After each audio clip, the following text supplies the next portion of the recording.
So what is going on, guys? NandoPrince93 here with another video, and one of the main questions I get is how my life is going, or how my workflow has improved, or what's been lacking with me switching totally to the iPad Pro 12.9 inch, right? So this is the 256 just Wi-Fi model, got the Apple Pencil, got the keyboard, and I've noticed that even though sometimes it feels a little bit limited, very rarely, I would say 99% of what I need to do for both work and the YouTube channel can be done on this thing. Every now and then there's a little bit of limitations, but it's not limitations for productivity, right? So that's what I've been learning, and that's one of the biggest key and the biggest takeaway from me using this iPad Pro, that overall you get a much better productivity tool than you would have with a laptop like a MacBook Pro or an iMac, depending on what you're doing and depending on the kind of person that you are, right? So I noticed that back when I had my MacBook Pro, and even with the Dell that I have for work, the ability to easily have multiple things open at once is a blessing and a curse, right? So sure, I can have like 3 different Excel files open, copy, paste, move data around, things like that, but at the same time, I can also have a YouTube video up. I can also have Bleacher Report up, reading a Sports Center article or a sports article while I'm trying to do work. And at the end of the day, even though you think it's in the background and let me just put on some background noise to make me get through this tedious work a little bit better, it ends up being a little bit distracting. Especially, again, it depends on the kind of person that you are. If you're good and you can use your laptop like normally and use it for productivity 100% and not have things in the background going on like entertainment and media consumption things, then more power to you, right? But a lot of people get distracted easily. Our attention span is tiny, and if we have multiple things going at once, sure, you'll work for 15 minutes on the things that you have to do, but then, let me pick the next video that I want to put on in the background. Let me pick the next song that I want to have playing in the background. So it does take up time. And what I've noticed is that there are 5 main reasons why the iPad is a more productive tool for most things. It's an email machine, a word processing machine. Like I said, I edit all of my videos on this thing with LumaFusion. You can edit images, so it's like a creativity tool as well. And basically, there's 6 reasons why this is the most productive tool that you could use if you're trying to get something done. Whether it is from a creativity standpoint or from a traditional business standpoint of just shooting emails, PowerPoint presentations, things like that. So the main thing is just how mobile this is. I mean, think about it. It's a slab of glass. Look how thin that thing is, right? Again, there's been no warping or bending of my iPad at all, if you guys can tell, right? I have noticed that some people have, but I mean, you just gotta take care of it, right? It's an expensive thing. I'm not just gonna be throwing this around. Right now I'm wiggling around just because it's so light and I'm not used to having it playing like this. But just the portability of this thing, right? It's as easy as, getting some work done, like and needing to get out of there, put the pencil back on the magnet, fold up the Apple keyboard, slip it in your backpack, and you're out, right? So the portability of this thing is way better than having a 15-inch or now the 16-inch MacBook Pro, because that's a lot heavier. This thing is like a pound, maybe a pound and a half. With the keyboard case, it's like 2.2 pounds versus the MacBook Pros, which are 4.5 pounds, right? And in the grand scheme of things, sure, it's not super heavy, but it still adds bulk, and then you have your charger, you have anything else that you have in your bag, so this just lowers how much you have in your bag and the weight of everything. So portability is the biggest key. And then productivity, right? So obviously with iPadOS, multitasking and desktop level experience has come to the iPad, but at the same time it's not the same as having a desktop browser or a desktop experience, right? Because with a desktop you can partition your screen into 4 different sections super easily, have 4 different windows, 4 different applications open, so there's a lot going on. If you have a second monitor, you can have 8, 12, 16 different applications running at once with different tabs and things like that. So although multitasking has gotten better, now with the split view, which was there before, but now you have the slide over view too to have a 3rd application, but that's it. That's the extent of it, guys. So there's no opportunity for you to get distracted. So you go from, let's say, Safari window to Word document to maybe your notes, slide over view, and you're working off of those things all at once, and there's no room for a YouTube app. There's no room for something else to be running in the background. Sure, you can have Spotify or Apple Music playing in the background, but again, no YouTube, no Netflix, no Hulu, no media consumption that can get you distracted from the job at hand. So you get your work done, and then also, it is a media tool. So when you're done with your work, then you can just experience media how it's supposed to be experienced in the palm of your hands, right? Just with a slab of glass, which is amazing.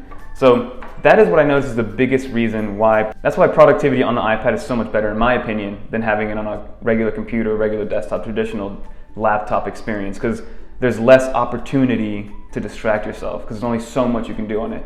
Again, it's a blessing and a curse. Some people want to have all 18 windows open at the same time and be able to see them all happening at the same time. But right now with the iPad you can, and I don't think you're going to be able to do that, at least not soon, at least not in the next few years, right? I think iPadOS 14 and 15 are going to have the same structure as what we're currently seeing right now.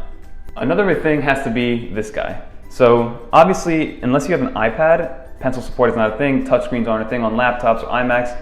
Sure, a lot of Windows computers have done it, a lot of third-party manufacturers that have Windows on there have touchscreens, but there is just nothing that compares to this pencil.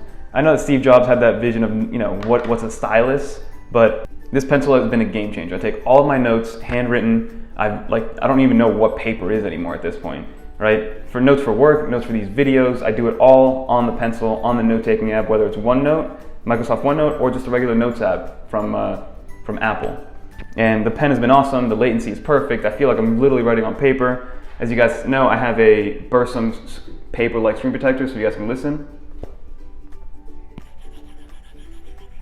So it sounds like paper, and it feels like paper too. There's a little bit of resistance. Sure, it gives you a little bit of glare when I'm recording, and the fingerprints are there, as you guys can see, but you just clean it off, wash it off, and you're good to go. You can get an anti-glare one, which is more sleek, but it doesn't give you that paper-like feeling.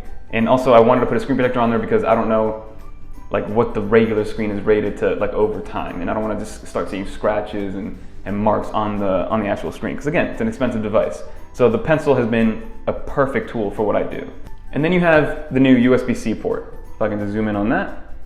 So USB-C has also been a game changer. You see, countless USB-C hubs that allow you to plug in USB-A's, HDMI's, Ethernet, SD cards, things like that. So it's just a much more versatile tool than the traditional Lightning. Sadly, I wish Apple did put the USB-C on the iPhone to allow for a lot more, pro level accessories and things like that, because Lightning is very limited. Data's slower, charging is slower.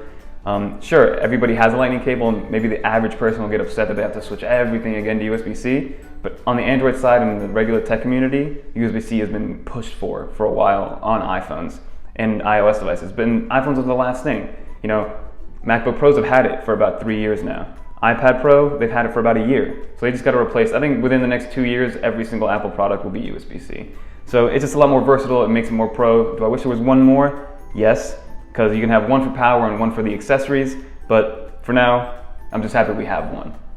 And then you have the Safari desktop experience, right? So unfortunately, Chrome hasn't released the desktop class browser yet for the iPad because I'm a Chrome user. Everything, all my bookmarks are in Chrome, everything's in Chrome.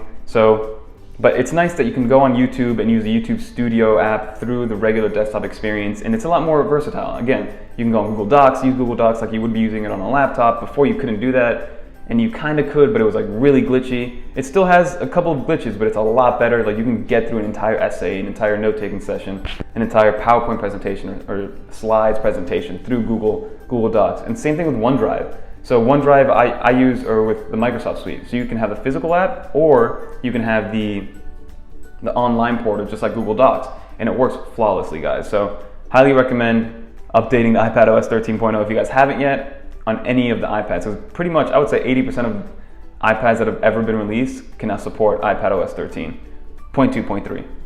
And then the last bonus reason has to be the App Store, guys. So there is nothing that compares to the Apple App Store, the iOS App Store, the iPad App Store.